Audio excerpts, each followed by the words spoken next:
Matt Le Tissier. Matt, good evening. Good evening, Lawrence. How are you?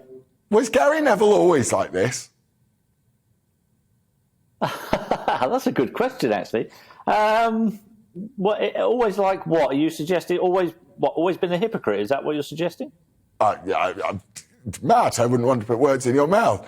But was he always politically active in the dressing room and, in club life?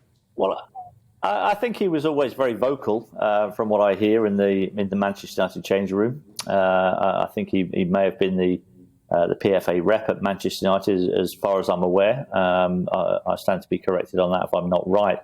But yes, I think he's always been very vocal in his views, which is all well and good. I don't have a problem with that. I've been quite vocal with my views over the last couple of years. So fair play to him for standing up for what he thinks is right. However, sometimes, when you get put in a position like this, sometimes you just got to hold your hand up, I think, and say, do you know what? Every man has his price. Yeah, well, I think the punters look at footballers and go, I mean, actually, you're one of the rare exceptions because you stayed at Southampton for all that time, and I don't think you ended up on 100 grand a week or anything like that.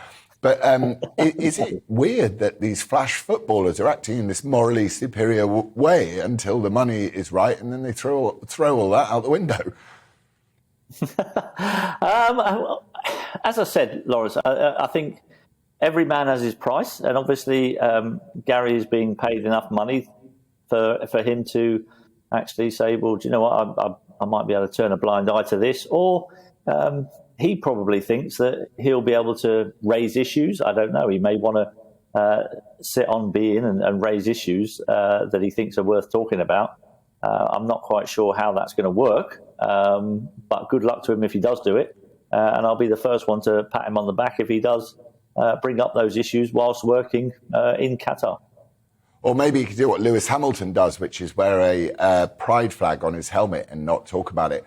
But do you think that modern day footballers have to sort of join the woke mob? Otherwise, their chances of a career outside of football in commentating and everything else is done. And also, sorry to add another question to it, we've now read that we're going back to taking the knee.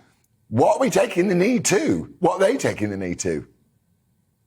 I'm not quite sure that they even know, quite frankly. But when you get players like Wilfried Zaha deciding not to take the knee, then I think that's a bit of a sign that actually it's probably not doing the job that it was perhaps intended to do. In fact, it may be doing the opposite of what its intention was. When it gets to that stage, then I think you have to review the way you do things, and I think there's better ways of doing things that can possibly stop racism in sport.